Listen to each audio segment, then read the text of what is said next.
animateurs. Bonjour Wilma. Bonjour Dadi. Bonjour Mehdi Custos. Bonjour Dadi.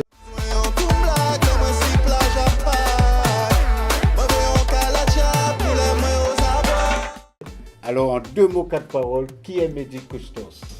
Bien, je suis un artiste chanteur originaire de la Guadeloupe. En 2 mots, 4 paroles.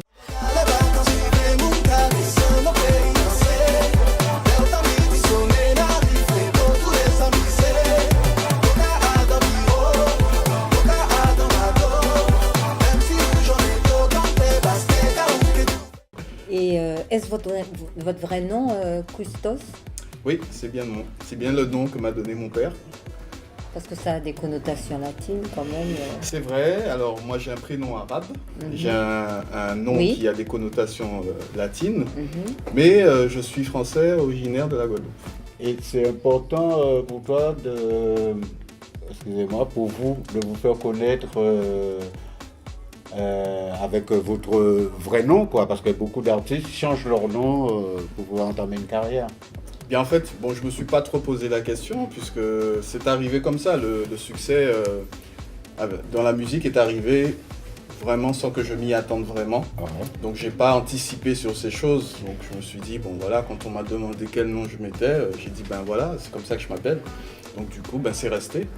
C'est vrai que pendant l'adolescence, j'ai eu mes petits noms de guerre, MC Scoop, Ojin. MC, ça fait très hip-hop, oui, ça. parce que j'ai eu une période hip-hop. Ok.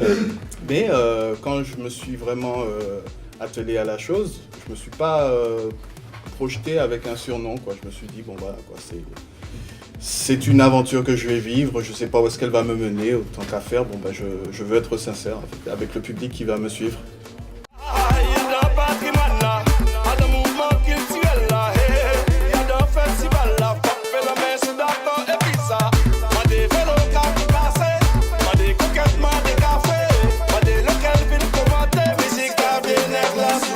Justement, qu'est-ce qui vous a amené à la musique?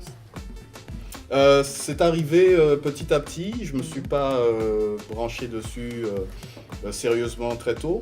C'est vraiment vers l'adolescence que je suis vraiment commencé à m'intéresser sérieusement avec le piano que ma mère m'a offert. Et puis après, j'ai pris des cours de chant, je me suis un petit peu rapproché d'un groupe de quartier qui chantait sur la place de la Victoire et qui m'a proposé de venir pousser la chansonnette également. Donc chemin faisant, de fil en aiguille, de rencontre en rencontre, je suis arrivé au sein du groupe Kwebi, qui était un projet sérieux, avec des chanteurs vraiment pour le cas qui avaient des formations et qui étaient vraiment solides. Ouais. Voilà, donc la proposition m'a été faite de vivre une aventure professionnelle ou de rester amateur. Et comme Kwebi c'était un projet professionnel, du coup je me suis dit je franchis le pas.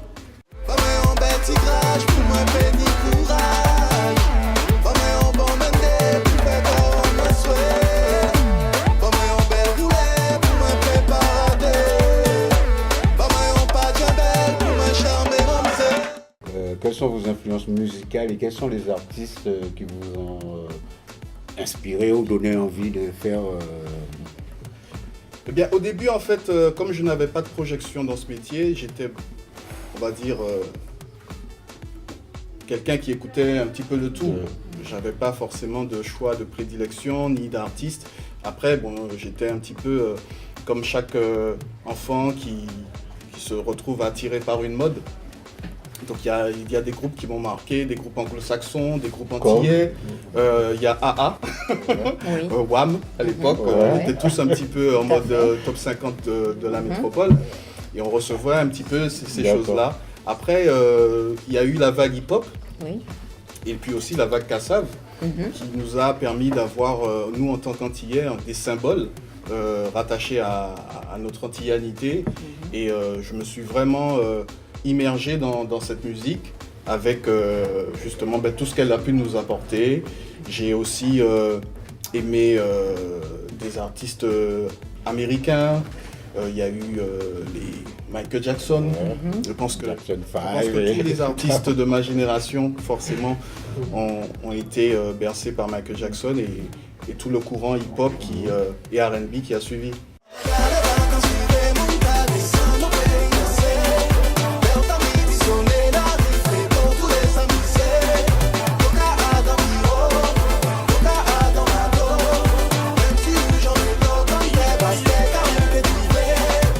vous avez fait la première partie de certains artistes français aussi. Oui, j'ai eu la chance avec mon groupe d'habiter les premières parties de Jean-Jacques Goldman, Jacques Higelin, Trio Speranza, Voilà. Vocal Sampling. Et donc ce fut des expériences qui nous ont permis de toucher un petit peu du doigt la scène avec des vrais professionnels. Exact. Et c'est un enrichissement qui nous a été bénéfique pour la suite. Et c'est ce qui vous a été quand même, ça vous a propulsé quand même pour avoir été primé à la SACEM. En fait, ça nous a donné une reconnaissance locale Voilà. à travers le travail qu'on faisait au niveau des voix, puisque Kwebi, c'était une formation vocale qui faisait de la cappella, et on Tout à reprenait fait. des chansons du patrimoine également, en plus des chansons internationales que tout le monde connaissait. On avait nos propres chansons aussi qu'on mettait en avant. Et après, sont venues les propositions de collaboration en studio. Et c'est là en fait que j'ai eu l'occasion d'enregistrer sur l'album Alliance Star. Et Voilà. du succès de l'album Alliance Star, avec la chanson Paper Bio, j'ai été primé meilleur interprète masculin. Voilà. Et c'était en quelle année ça? C'était en 2003. 2003. Coca la cabane, préparez des sans bouger. Qu'a guéri malade, sans parler, sans toucher. Jouer ici, madame, vous pouvez jouer là où vous voulez. Eh ben, Coca là, c'est satisfaisant. Ici, mon tamboula, yo crié nous bamboula. Coca continue avancer. Tambouye, jouer son amouna. C'est comme nous bon courage, c'est qu'il fait nous triompher. Ouais, ici, mon tamboula, yo crié nous bamboula. Coca continue avancer. Tambouye, jouer son amouna. C'est comme nous bon courage, c'est qu'il fait nous triompher. Et comment définissez-vous votre musique? C'est Elle est plus, métisse. Ouais. Elle est métisse forcément de par justement cet ancrage que j'ai dans mes traditions créoles, avec le gros cas que j'ai côtoyé très tôt à la MJC de Pointe-à-Pitre, à la MJC des Abîmes, en tant que choriste, en tant aussi que producteur. Éric Négrite, Ok. Vla, même Cactus, pour les chanter Vla, Noël. Vla, c'est un artiste très intéressant que j'ai découvert il n'y a pas longtemps. Ouais. Et il y a eu également Jo Mimi, dont j'ai été choriste. D'accord. Il y a eu une grande expérience avec Café, le Créole Orchestra Blues Ok. de Café. Donc toute cette proximité avec la musique de chez moi m'a donné un ancrage dans mes traditions qui est forcément présent à chaque fois que je fais de la musique. Après, je suis comme chaque mélomane ouvert d'esprit à ce qui se passe à l'extérieur, à ce qui marche dans le top 50, à ce qu'on n'écoute pas forcément à la radio. Donc ça va aller dans la musique classique, ça va aller dans certains titres de jazz. C'est assez mélangé. Donc mon style, on va dire qu'il est métissé et qu'il est composé de toutes ces influences.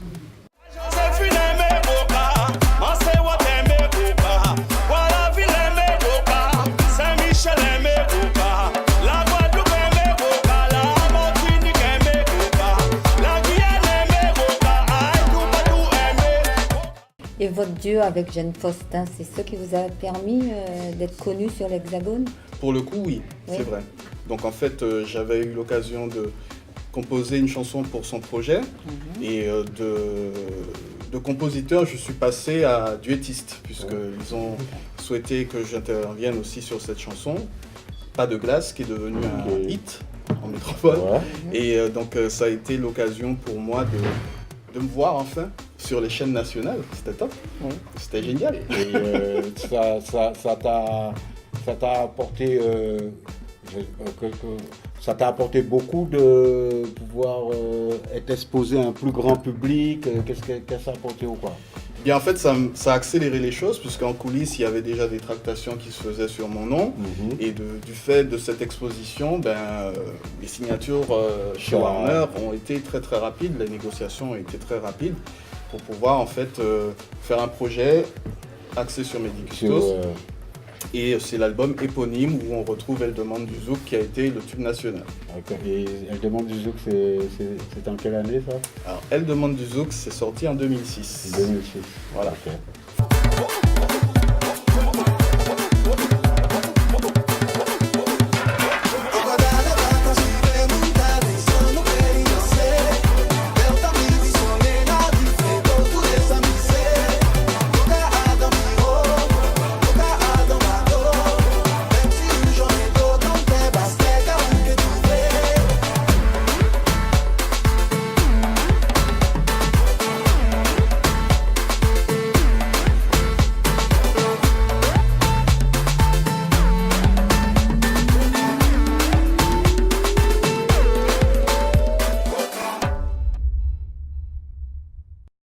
quels sont les thèmes abordés dans vos textes? Principalement l'amour, la relation entre les gens qui s'aiment. Et puis j'ai aussi en off une grande aspiration à défendre certaines causes, à parler de choses qui ne sont pas forcément agréables. Donc je suis quelqu'un sensible à ce qui se passe autour de moi, à l'actualité.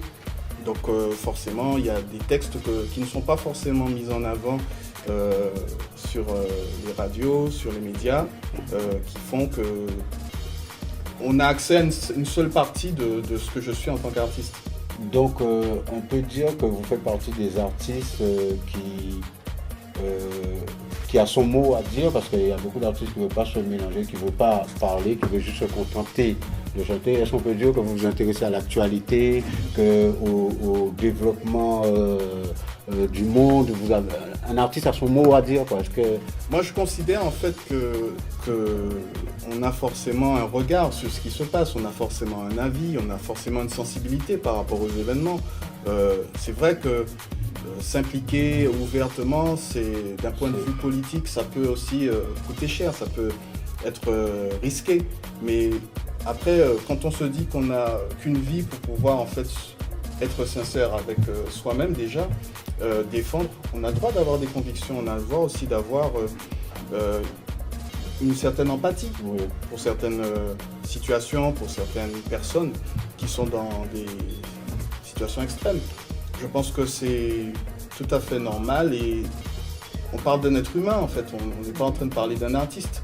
Un artiste c'est d'abord un être humain. Donc c'est soit on oublie cette partie humaine, on l'occulte complètement, ou bien on vit avec et moi je vis avec. Là vous avez chanté j'ai découvert une dernière chanson, une des dernières chansons parce que vous en avez deux nouvelles chansons, mais il y en a une qui m'a beaucoup parlé, c'est cette chanson Aïe Aïe Aïe.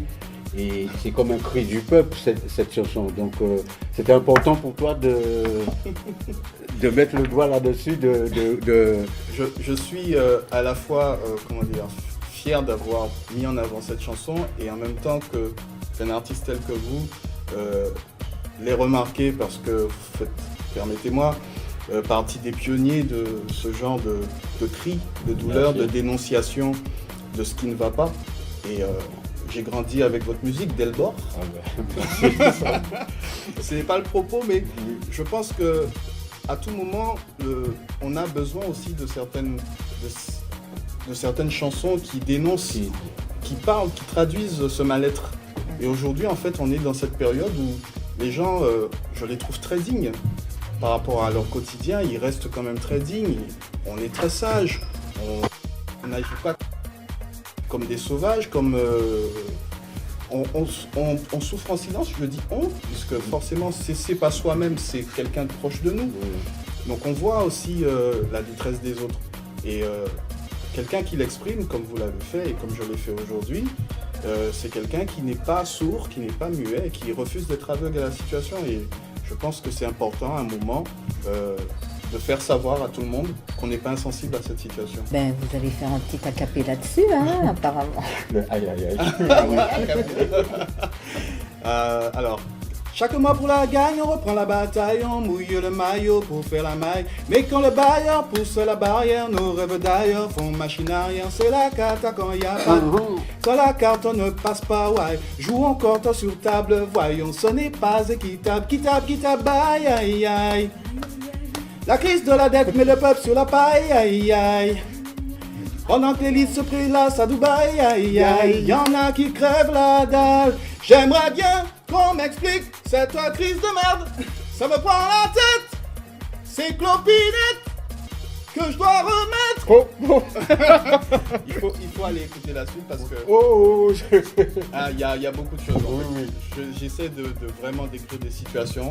Et d'entrer dans les couplets comme ça là, c'est pas comme si je chantais en fait. Ça demande un état d'esprit particulier et là j'avoue que je suis un petit peu pris de court. En tout cas, c'est une chanson qui est... Moi ça me rappelle tout le côté hip-hop, le côté ragamuffin, le côté revendicateur et même, j'irais même jusqu'à Timano, tous ces gens qui aimaient parler au peuple, dire les choses au peuple. Et c'est pour ça que depuis que je t'ai découvert, je vous ai découvert de toute manière, j'ai apprécié, c'est une des choses que j'admire chez vous en tant que chanteur de zouk. Vous partez des fois sur un esprit très hip-hop ou ragamuffin, j'appelle ça, et je trouve ça génial, quoi. Eh bien, c'est un compliment que je reçois et je serais très honoré que nous travaillions un jour sur un titre. Ah ben oui, ah ben et voilà. Ah ben voilà. Donc, manager, je vais en profiter pour faire venir son manager, ok, et parce que elle est très impliquée dans les affaires des médias Custos, et je pense que c'est important pour un artiste d'être bien entouré. Et voilà, je tiens à vous présenter cette personne qui l'accompagne dans ses démarches. Voilà. Alors Féline nous a rejoint. Bonjour Féline. Bonjour David. Bonjour Féline. Bonjour. Donc je tenais à vous faire venir parce que je pense que vous êtes la meilleure personne de nous parler. Comment ça s'est passé pour le titre Aïe Aïe Aïe, mais aussi le titre Diamant, parce que je crois que vous êtes très impliqué déjà dans la carrière de Mehdi, mais aussi au niveau des costumes, au niveau de pas mal de choses. Je crois que vous êtes très impliqué parce que je trouve ça très joli. Les décors, le côté Amazon. Sauvage, très sauvage. Alors c'est plus le clip Diamant alors. Oui. Parce qu'Aïe n'a pas encore de clip en tout cas. Oui. Sinon bon, déjà sur Aïe Aïe Aïe, moi au niveau du titre, je partage les mêmes convictions de toute façon que Mehdi. Le climat actuel fait que de toute façon on a envie de communiquer sur notre état de pensée et on ne peut le faire qu'à travers notre travail. Donc c'est un chanteur, il ne peut que le chanter et en espérant que tout le monde reçoive ce message et mettre sa pierre à l'édifice et fasse son cri personnel. Okay. Voilà. Sinon sur le clip Diamant effectivement, en fait, on travaille vraiment de concert, tous les deux. On fait quasiment toute la préparation préalable à deux. On prend toutes les décisions également comme ça. Et ensuite, on dispatche un petit peu les responsabilités. Et donc, lui, il reste vraiment sur l'aspect musique et chant. Et moi, je suis les petites mains derrière. Donc, vous êtes dans le clip. Oui, effectivement, j'ai un rôle également dans le clip. Oui. Oui, parce que Mais ça, je pense que c'est lui qui va pouvoir en parler mieux que moi. Alors Mehdi, Oui. dites-nous en plus. Alors en fait, les petites mains derrière, en fait, c'est beaucoup plus les 12 bras de Shiva, en fait. Hein. Ok. Pour être proche de la réalité, Oui. puisque bon, elle occupe beaucoup de postes avant le tournage, après le tournage et aussi pendant le tournage. Donc de la conception à la livraison, en fait, elle chapeaute toute la partie image, mais aussi elle accompagne aussi toutes les équipes qui sont impliquées à chaque fois dans ce type de projet, parce que ce projet est vraiment ambitieux, il est vraiment colossal, il est constitué, on ne sait pas excusez-moi, je tire la pierre sur personne, mais on ne s'est pas contenté, en tout cas pour cette fois, de s'installer quelque part et de laisser la caméra tourner. Il y a une vraie mise en scène. Et il y a un vrai travail au niveau des décors, il y a un vrai travail au niveau des costumes. Donc Féline, elle a réalisé, fait la conception de 21 costumes pour les besoins de ce tournage. Elle s'est investie aussi au maniement, elle a été instruite au maniement des armes, des saïs japonais. Il y a quand même un gros travail d'acting, de préparation d'acting, pour qu'elle puisse être dans son rôle de guerrière, au-delà d'un accoutrement. Parce que bon, c'est facile de s'habiller comme ça, mais d'avoir en fait l'étoffe d'un guerrier ou d'une guerrière, ça demande un petit peu plus. Oui, elle a été actrice. Elle a vraiment été dans la préparation, oui, voilà, pour pouvoir en fait endosser ce rôle à la perfection, et c'est une chose qu'elle a réussi. Ok. Et j'ai envie de vous poser la question, est-ce que c'est facile d'être manager d'un artiste comme Mehdi? Je suppose qu'il doit être hyper exigeant, comme beaucoup d'artistes, quand on voit son travail, comme on voit, ça ne peut pas apparaître comme ça demande énormément de travail. Et comment concilier, parce que je pense qu'on peut le dire, vous vivez ensemble, vous êtes ensemble, mais en même temps vous travaillez ensemble. Comment vous réussissez à concilier les deux et que comment, voilà. Est-ce que Alors, moi, je vais déjà répondre sur la première question. La difficulté du management n'est pas liée à l'artiste. C'est le travail qui est compliqué. Ce travail-là de manager qui est compliqué. D'accord. Et qu'on doit maîtriser. Maintenant, l'artiste, c'est un artiste, ça peut être un groupe, ça peut être 10 artistes. Le travail va rester le même. Oui.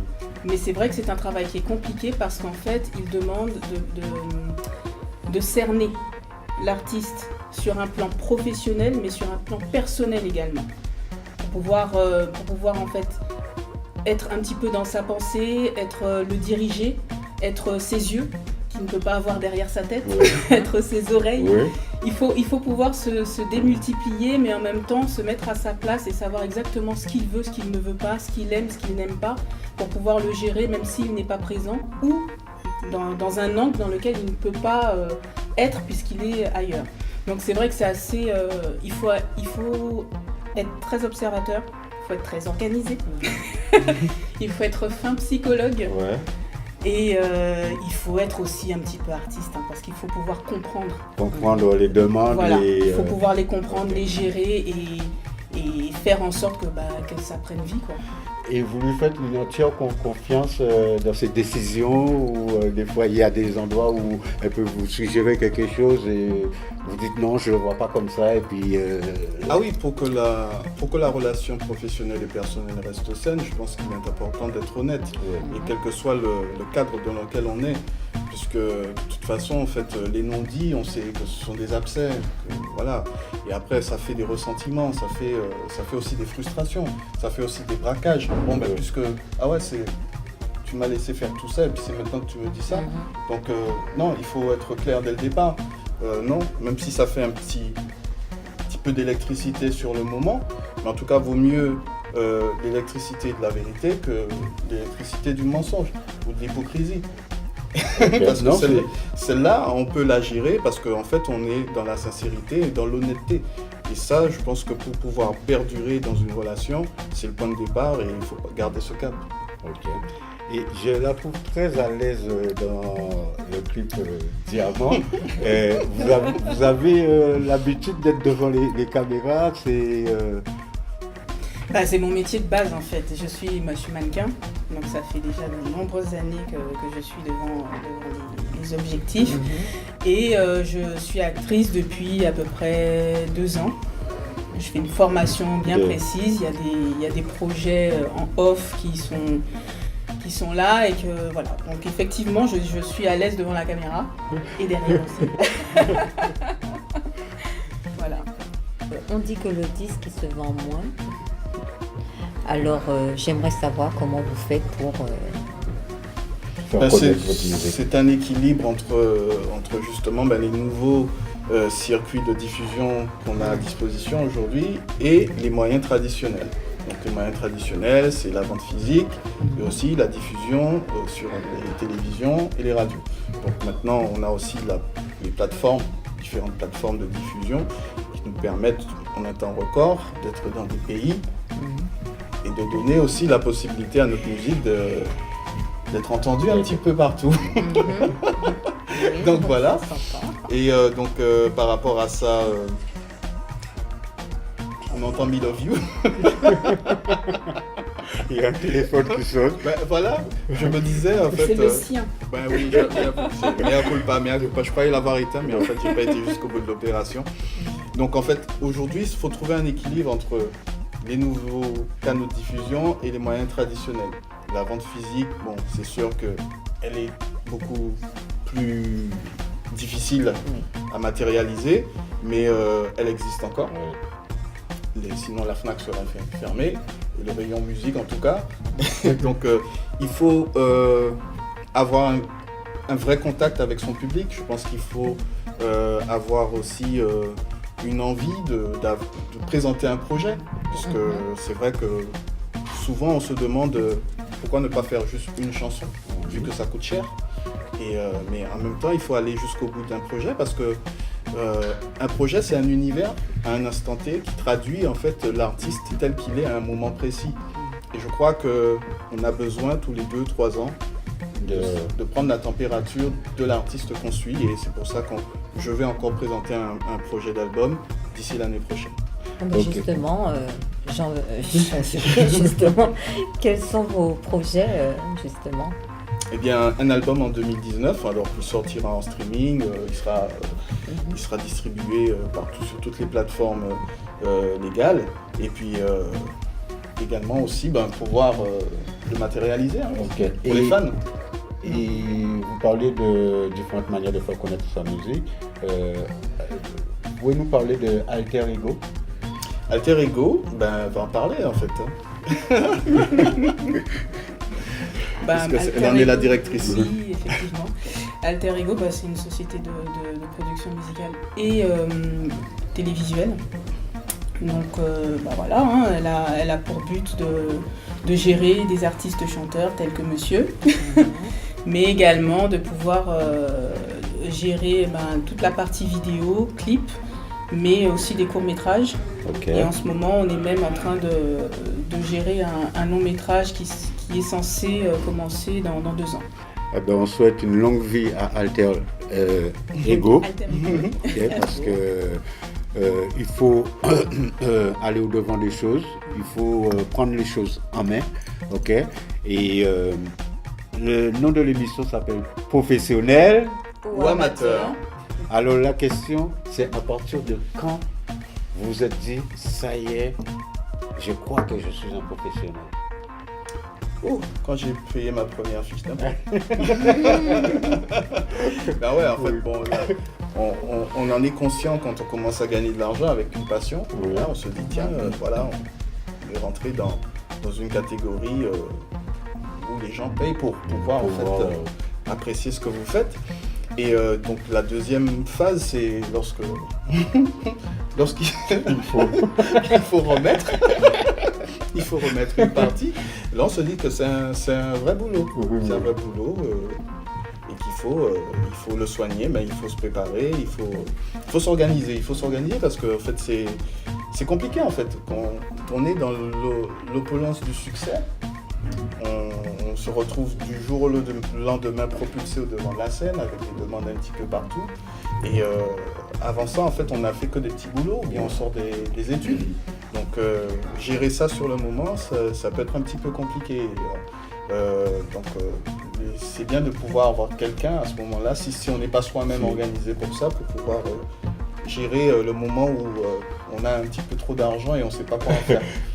Ok, et on ne présente plus Mehdi Costos, on connaît la carrière de ce monsieur.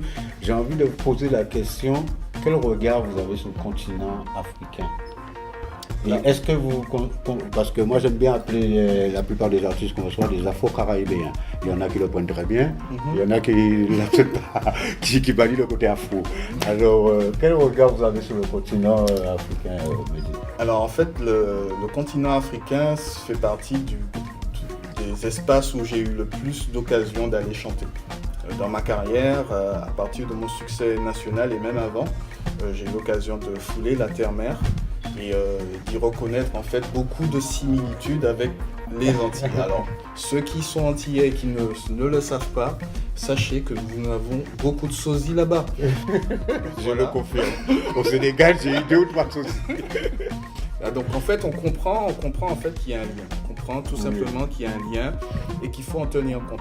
Après, moi, j'ai poussé l'expérience jusqu'à aller à Gorée pour pouvoir en fait découvrir un petit peu d'où, a priori...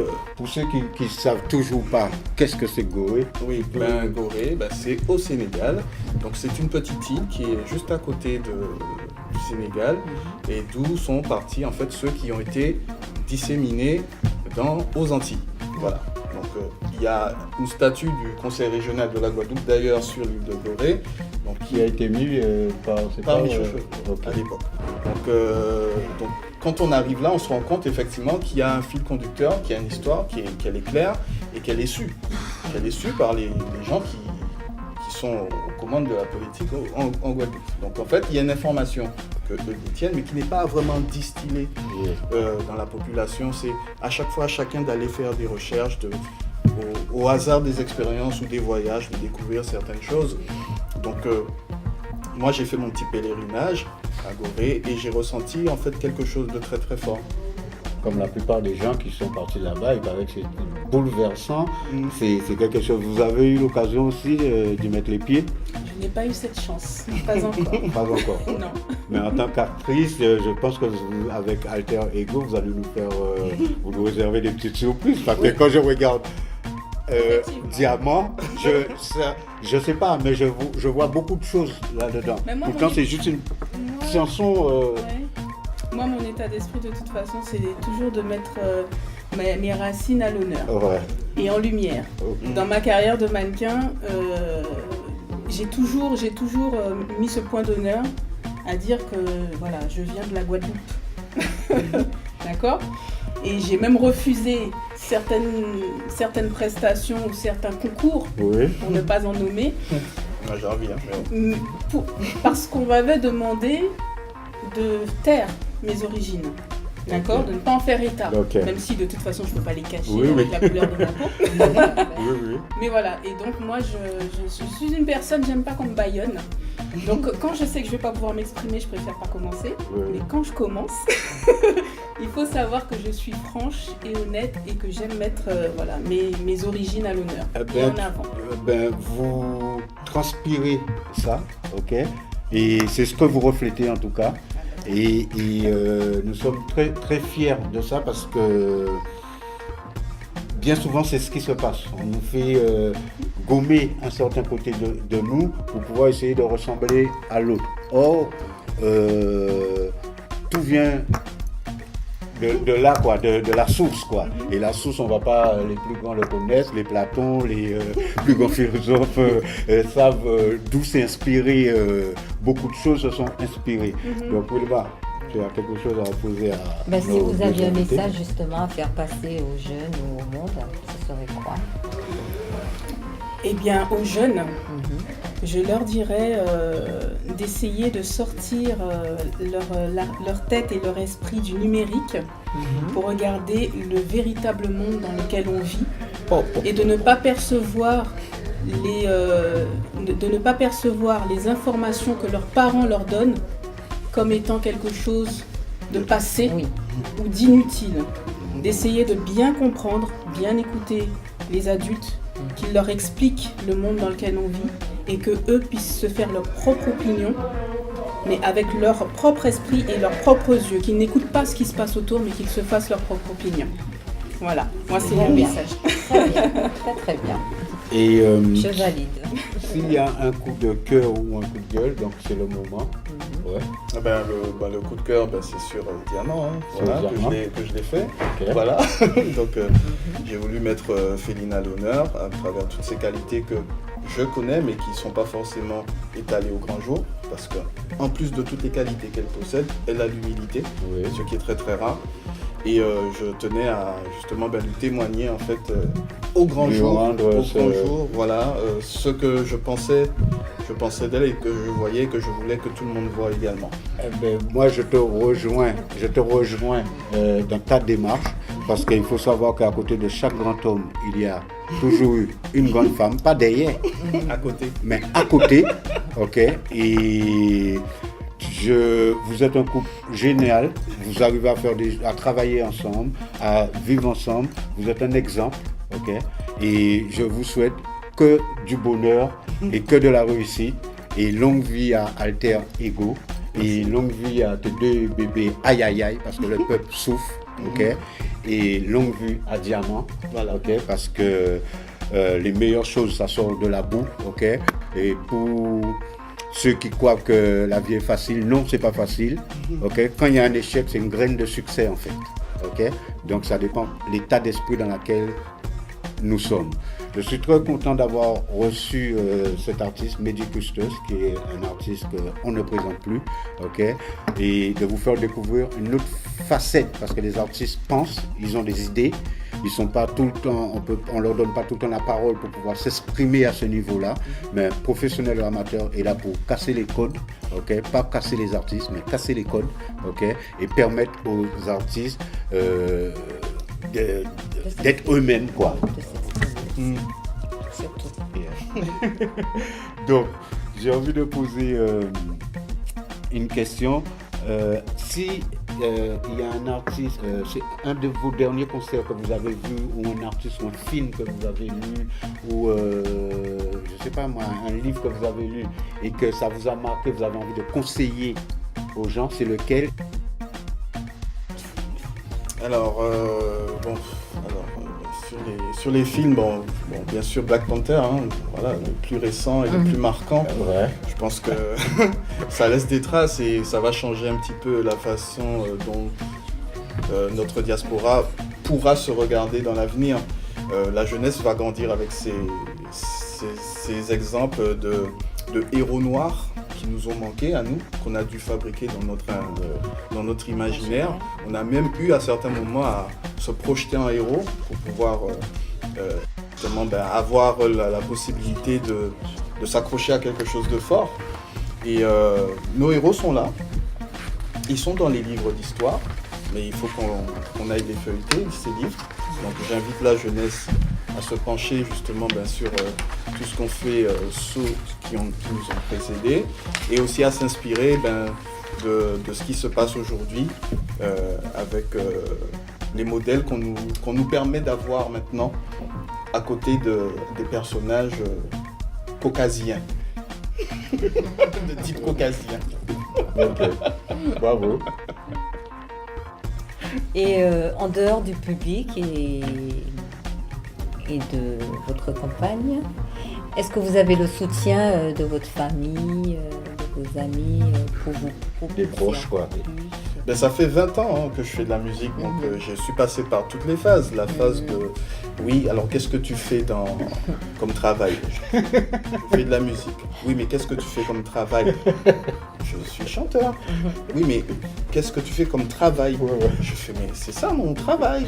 Donc je suis passé par cette phase-là pendant de nombreuses années où je faisais des petits boulots à côté. Et je travaillais aussi à un projet musical et artistique.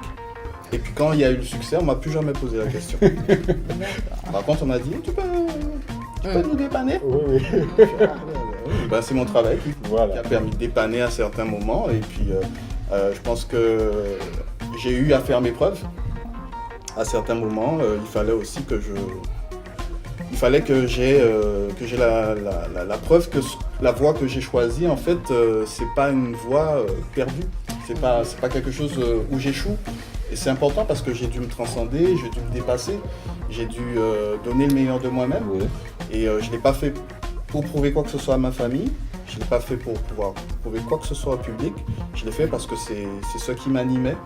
Et en suivant ma voie, j'ai résolu beaucoup de problèmes. Okay.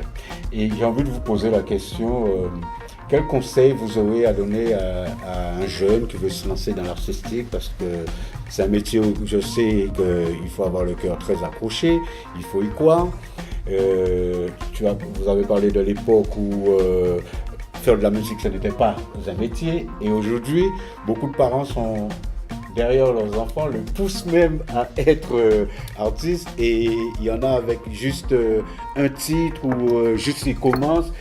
Quel conseil vous avez à donner à quelqu'un qui veut se lancer? Chaque période a des paramètres complètement différents. Je pense qu'à votre époque, à l'époque où vous avez dû faire connaître le dancehall, il y avait des paramètres différents. Et voilà, il a fallu carrément défoncer des portes. Il a fallu additionner 0 plus 0 pour pouvoir faire les choses. Donc c'est croire en vos rêves et vous battre pour qu'ils existent, c'est tout. Ok. Et toutes les bonnes choses ont une fin. On peut rester comme ça des heures et des heures à parler. Et sur ce, on va se dire à pistache. Retrouvez l'artiste sur les réseaux sociaux, sur les télévisions, sur les radios. Ok, il y a 2 nouveaux bébés, Diamant et Aïe Aïe Aïe, peuple en colère. Ok, Poum poum qui là, daddy fait un constat.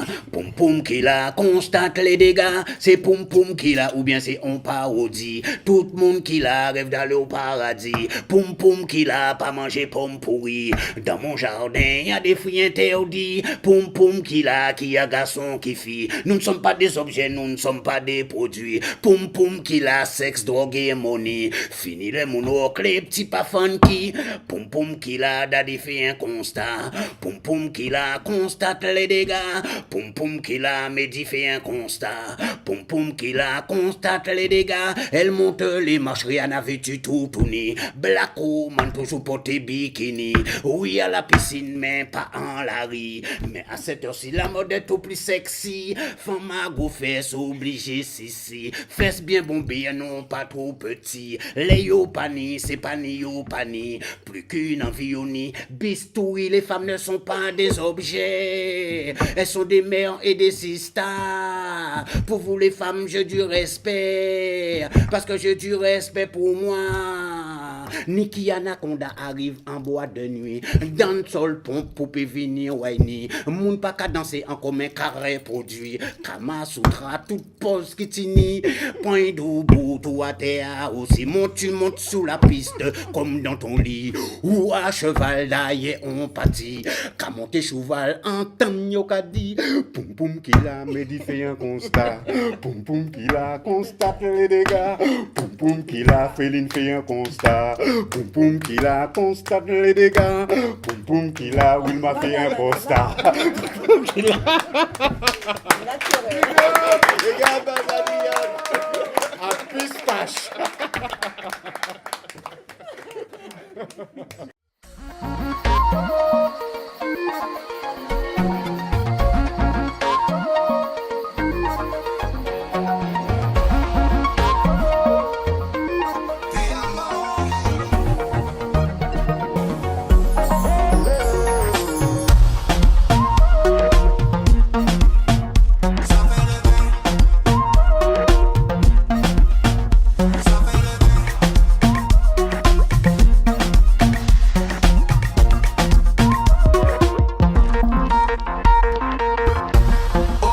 Que toi sexy comme y'en a pas, j'avoue ça fait rêver. Tellement appétissant qu'on ne peut s'en passer, j'avoue ça fait rêver. Aussi attentionné toujours aux petits soins, j'avoue ça fait rêver. J'avoue ça fait rêver. J'avoue ça fait rêver. Aussi entreprenante et si intelligente, j'avoue ça fait rêver. Jamais désobligeante et toujours bienveillante, j'avoue ça fait rêver. Toujours bien habillée, toujours bien présentée, j'avoue ça fait rêver. J'avoue, ça fait rêver. J'avoue, ça fait rêver. Ou témoin en bas de l'eau là. Protégez-moi comme un ombrella. En femme qui vaut 1000 carats. Ticket gagnant à ton bol là.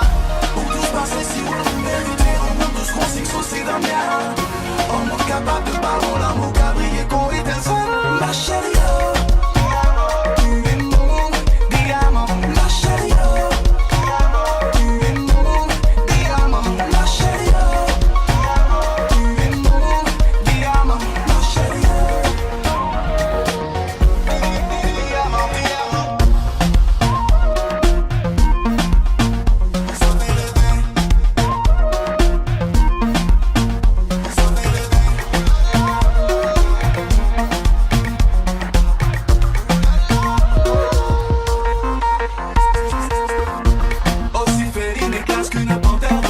Ça fait rêver.